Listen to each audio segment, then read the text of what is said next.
So yeah, the Chinese space station is falling out of the sky. Don't worry though, I'm sure it'll be perfectly fine. Hey you, it's me, Curtis P. It's time for some coffee. Looks like China's Taiyang-1 space station is about to crash into the Earth, everyone.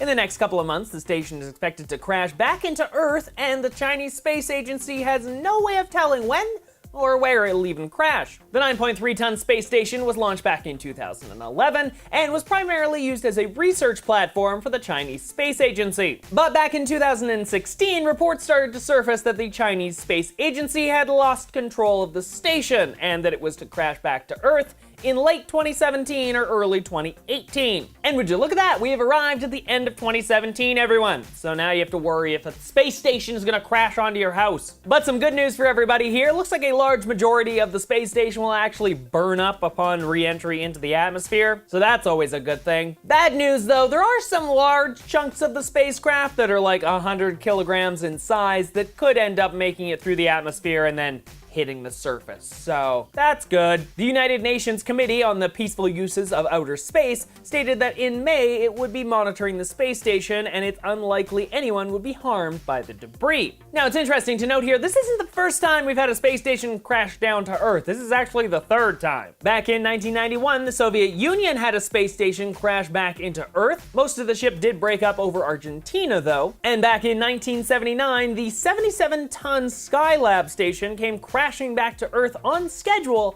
but it was completely uncontrolled. Large chunks of Skylab even crashing near Perth, Australia, so that's not good. So I'll keep you up to date if anything else happens, but it's kind of interesting to think that we just have some junk that's just hurtling towards the Earth and we're like, it's gonna hit the Earth. We don't know where though, or when. But it's fine, don't worry about it. Into some quick news, everyone. The iPhone could soon be getting pencil support. Apple is rumored to be working on a brand new version of the iPhone that could support the pencil in the near future. The idea has been circling around inside of Apple for a while, but the company is still trying to decide if they want to launch this as a future feature. Currently, the Apple Pencil only works with the iPad Pro line of devices, and this entire thing would be a stark change considering during the introduction of the iPhone, Steve Jobs even stated people don't want to use a stylus on their phones. Next up, a giant robot battle is upon us, everybody. Get ready, this Wednesday on Twitch, we're going to see the first ever giant robot fight. It's the US versus Japan here, everyone. The American robot coming in at 16 feet tall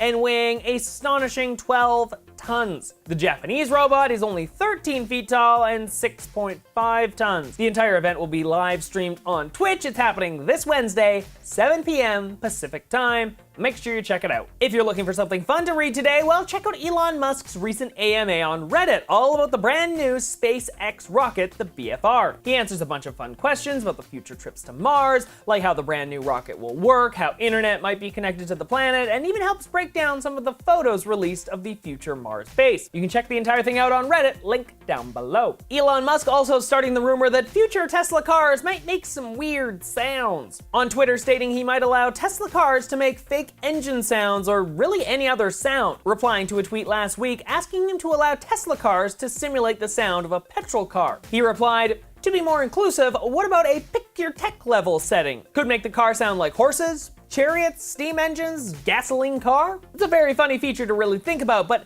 in the past, we've actually seen some electric car manufacturers roll out a feature similar to this where it sort of faked the sound of a gas car. So with that in mind, it kind of prompted a really simple question here. What do you think about electric cars making fake sounds for the drivers? Do you think it's a fun idea? Do you think it's a stupid idea? If it was a feature, what type of sound would you want your car to make? Let me know. Comment section down below. I'd probably go with steam engine though I'd probably turn it off after like 3 minutes because it would probably get old really quick. Next up, continuing to talk about Tesla here, looks like some Tesla Model 3s are appearing online for sale, even if Tesla doesn't want them to be. Last week, a Model 3 was listed online for sale for the price of $150,000. Now, the listing was quickly pulled after being shared multiple times online by online blogs. Now, currently, the Tesla Model 3 is really only available for purchase by the Tesla employees or friends and family of that employee. And Tesla would really like to keep it out of the hands of other manufacturers because if they can buy this car right away, they'll take it, they will reverse engineer it, and then they'll have all of Tesla's tech. Now, recently recently, in an email sent out by Tesla to all the Model 3 pre-orders, they stated, because employees are receiving special priority, all Model 3 cars prioritized to employees must be registered to you or your family members and may not be resold for more than the original price. Reservation holders will agree to these terms when they place their order. Now, not only was the first car listed for $150,000, there were two other cars listed online. Another one listed on Craigslist for $90,000 and one on eBay for $90,000. Now, no surprise here, that's way above the asking price for these cars. The Model 3 that we have that's being sold here is the long-range version,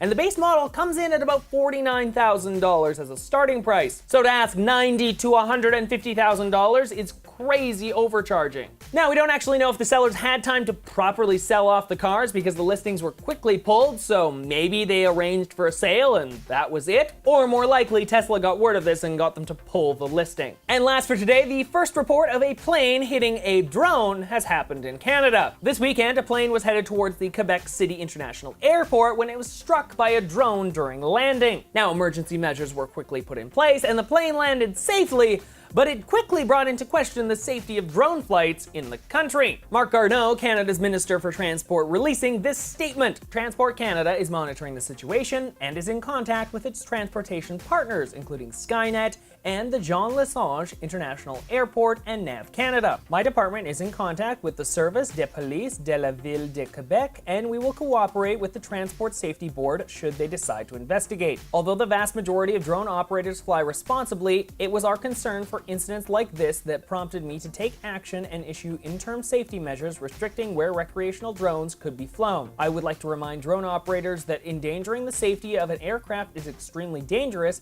and a serious offense. Anyone who violates the regulations could be subject to fines up to $25,000 and/or prison. Now, while also stating that Canada is in the process of introducing some brand new drone legislation, but the big question here is once that legislation goes into play, is anyone even gonna listen to it? As someone who owns the drone and has tried to follow the regulations in the past, they can be very confusing at times. It's definitely not like a black and white situation here. There is a lot of gray zone and just a lot of people not paying attention to it anyway, so what's the point? When you can just walk into Best Buy, pay like $500, buy a drone and go to the park and fly it, there's really no safety measures in place here. Now, some drone manufacturers like DJI have special areas where you just can't fly the drone, it won't take off, which is awesome, but other drone manufacturers don't have that. So you can just take off and fly straight towards the airport and be like, YOLO! Which is a problem. I feel like the legislation shouldn't be happening towards me, the user, it should be happening towards the drone manufacturers. If they are allowed to build and sell a device that can fly into an airport, that seems like a problem to me. Now, I get it, there's a whole lot of totally different opinions around this. That's just my personal opinion.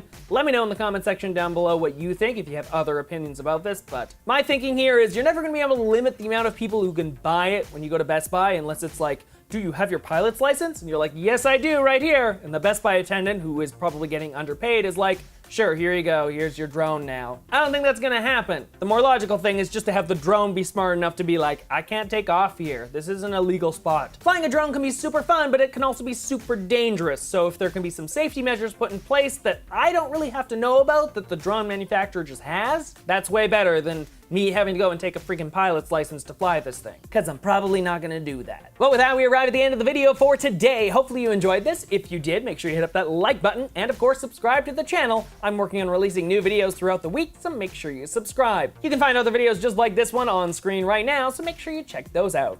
Well, until tomorrow, everybody, I'm Paradis. Have an amazing day.